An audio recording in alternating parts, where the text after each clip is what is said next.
Hi there guys, I'm Nikhil from Greedy Tech and this is the gaming review, battery drain test and the heat test of the iQOO Neo 9 Pro. Now before we get started, these are the specifications. This phone comes with a 6.78-inch AMOLED display with 1.5K resolution with a peak brightness of 3000 nits. It also has LTPO, so the screen refresh rate can vary from 1Hz all the way up to 144Hz for some specific games. For normal applications, it can go up to 120Hz. Now when it comes to performance, this phone sports a Snapdragon 8 Gen 2 processor with Adreno 740 GPU with up to 12GB of LPDDR5X RAM, and when it comes to storage, 128GB variant comes with the UFS 3.1 storage and the 256GB variant comes with the UFS 4.0 storage. By the way, I have the 12GB variant with 256GB of space. Now this phone also has a dedicated Q1 chip which brings us some additional software features, especially related to gaming.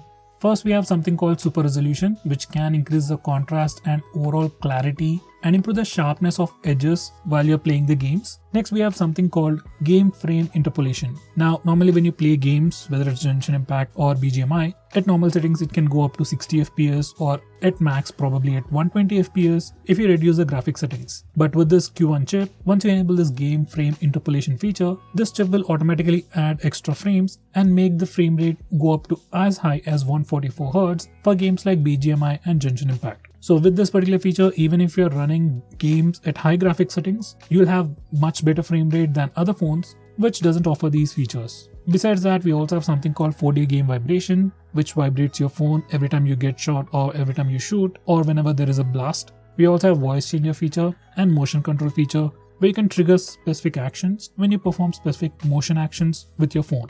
All these features are definitely pretty unique to these iQOO and Vivo phones and they can greatly enhance your gaming experience. So if you're buying this phone or considering to buy this phone, these gaming features are definitely an added bonus. Especially it's a huge added bonus for game frame interpolation. Now as for the rest of the specs, this phone comes with dual stereo speakers. It has a 5160 mAh battery, supports fast charging up to 120 watts and also comes with a 120 watt fast charger inside the box.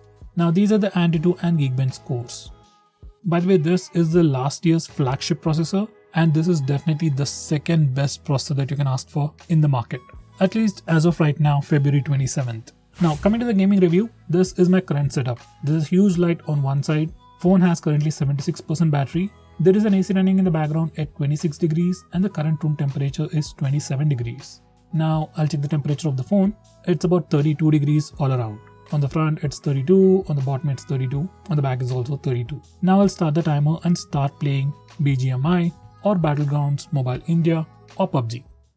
Now let's look at the graphics settings. There's smooth graphics settings with extreme frame rate and there's also 90 FPS frame rate. And we also have Ultra HDR graphics with ultra frame rate with being the highest graphic settings. First I'll play this game at the highest graphic settings and then switch to smooth with 90 FPS. Now let's get to the game.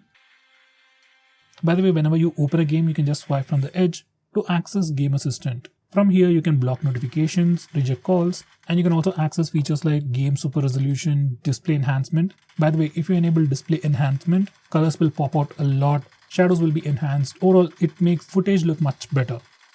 Next, we have Frame Interpolation and 4D game vibration over here. Now back to the game.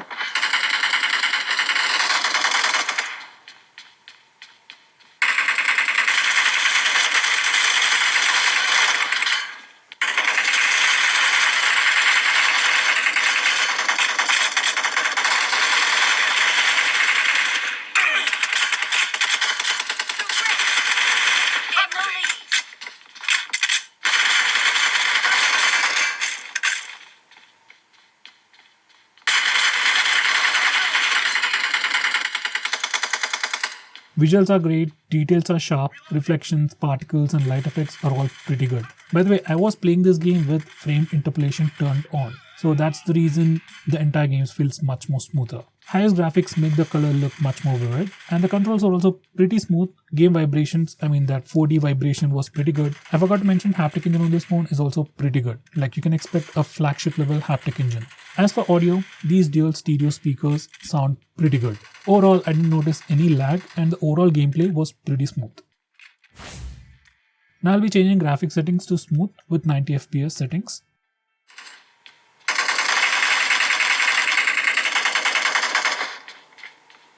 First thing I noticed are the colors look slightly faded when compared to high graphic settings, but still image is sharper, probably because of that super resolution thing. Overall graphic looks good, but it lacks a bit of realism. There are still some details, but not too much. Reducing graphic settings makes the game much more smoother, and it will also drain your battery a bit slower. By the way, in the game assistant, we can change the battery mode as well. We have battery saver mode, balanced mode, and monster mode. I have played the game in both balanced mode and monster mode, and it works smoothly in both settings. Now let's check the temperature of the phone. On the front, I've seen a maximum of 42 degrees. It's fluctuating between 41 and 42. On the back side, I've seen a maximum of 42 degrees. Right now, the phone's current battery is 69%, and I've been playing games for about 17 minutes. So guys, for approximately 17 minutes of gameplay, phone consumed about 7% of battery, which is not bad at all. If you want to save a little more battery, you can also switch to Full HD resolution. You can also disable frame interpolation and 4D vibration as well. But to have the best experience, just turn on everything and probably charge your phone later. Now for the heat test, I'll be taking pictures using both the front and rear cameras for 3 minutes and then check the temperature of the phone. Once again, there is an AC running in the background at 26 degrees and the room temperature is 27 degrees. Now I'll reset the timer and start taking pictures. Capturing speeds are pretty good, but capturing right after the gaming test might have affected it because it is lagging just a bit between capturing shots. Overall, I'd say it's pretty quick. So guys, it's been 3 minutes. Now let's check the temperature. On the front, I've seen a maximum of 46 degrees. On the bottom, it is 42. On the back side, I've seen a maximum of 46 degrees. Once again, at the bottom, it is 42. By the way, I have performed this heat test right after performing the gaming test. Now I'll be using this phone a minute to see if there is any kind of throttling or lag in animations. By the way, in those 3 minutes, I have taken about 533 photos, which is definitely a pretty good number. So guys, I've used it for a minute and there seems to be no throttling. Everything is pretty smooth. So guys, to conclude, gaming performance of this phone is really good. As I've mentioned earlier, this phone has the dedicated Q1 chip and you get additional gaming features which are not available on other brands. So that's definitely a plus point. There are no heating issues at all. Like, even though I've stressed it a lot, it didn't get too hot. So to conclude, if you're looking for a gaming phone or high performance phone around 35,000 rupees, definitely get this iQOO Neo 9 Pro. By the way, my recommendation is get the 256GB variant. As I mentioned, it comes with a UFS 4.0 storage, whereas the 128GB variant comes with UFS 3.1 storage. And the performance difference between two phones will definitely be huge, I would say, especially for gamers. So guys, what do you think about the gaming performance of this phone? Do let me know by commenting below this video, and if you like this video, hit the like button, share it with your friends, and do subscribe to our channel. With that said, this is Nikhil signing off. See you. Bye bye.